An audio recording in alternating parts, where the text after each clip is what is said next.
A Catholic bishop of Sokoto Diocese, Bishop Matthew Hassan Kukan, has said that so many communities had been turned into places of misery, death, and pain. He added that actions must be taken quickly before the Arewa becomes Arewanistan, a name coined from Afghanistan.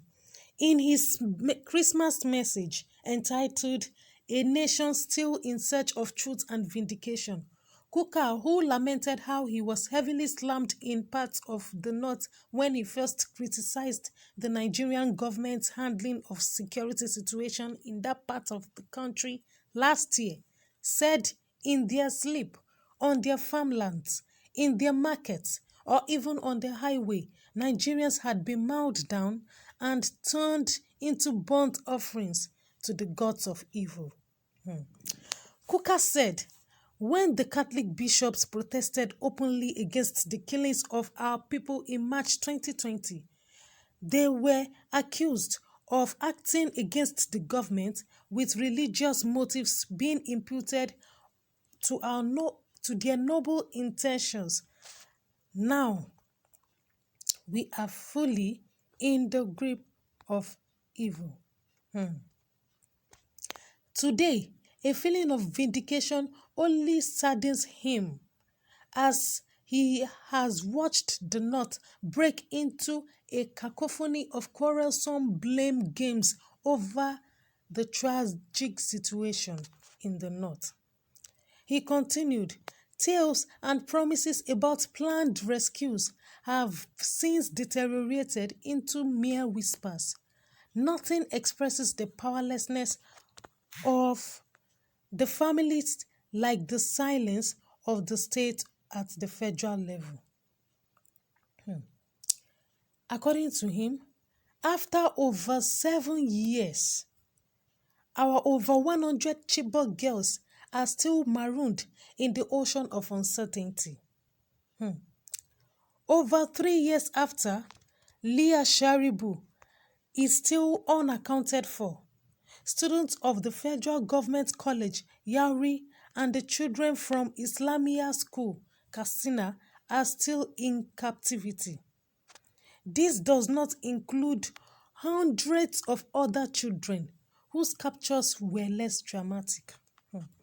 According to him, we also have lost count of hundreds of individuals and families who have been kidnapped and live below the radar of publicity.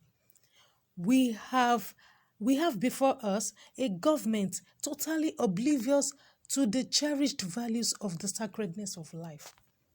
He noted that the silence of the Nigerian government only fits the ugly beast of complicity in the deeds of these evil people who have suspended the future of entire generations of our children. Every day, we hear of failure of intelligence, yet those experts who provide intelligence claim that they have always done their duty diligently and efficiently.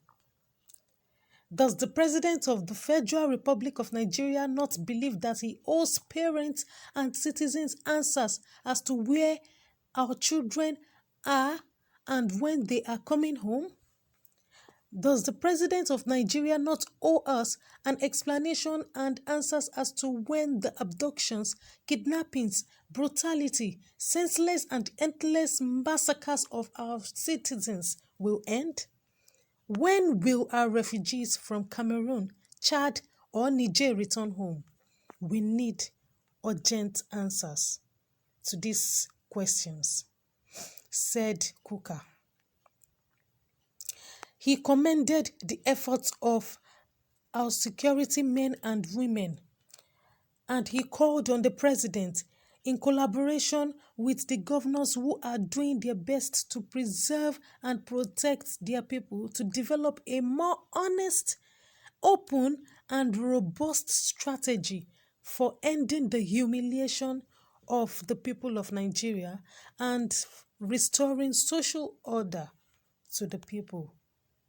According to him, we have borne enough humiliation as communities and as a country. Kukah went ahead to pay tribute to several northern Christians who, according to him, were killed and or kidnapped for their faith. He mentioned names like Michael Nandi, a teenage seminarian from Sokoto Diocese, who stared down the nozzle of the guns of terrorists and called them to repentance. He also mentioned Mrs. Bolanle Ataga, a Kaduna-based housewife of a medical doctor who defied the evil hands of the head of her captors, who sought to violate her honor in exchange for her freedom. He also mentioned Lawan Andimi, leader of the Christian community in Michika, Adamawa State, who stretched out his neck and was slaughtered by his abductors because of his faith. Similarly, he mentioned Leah Sharibu, who raised her voice against the advice of her young Muslim friends who loved her dearly and wanted her to deny being a Christian. She, like Jesus, acted in defiance, but she knew what awaits her in a new Jerusalem, the capital of martyrdom. Kukah went ahead to task religious leaders to stand firm in the face of what he called the injustice in the country. He said that when politicians embark on outright favoritism or nepotism, religious leaders must not be carried away by the belief that their religion is being favored. He said that religious leaders must stand together and condemn the lack of fairness of any group, because the powerful and the powerless all need to be saved.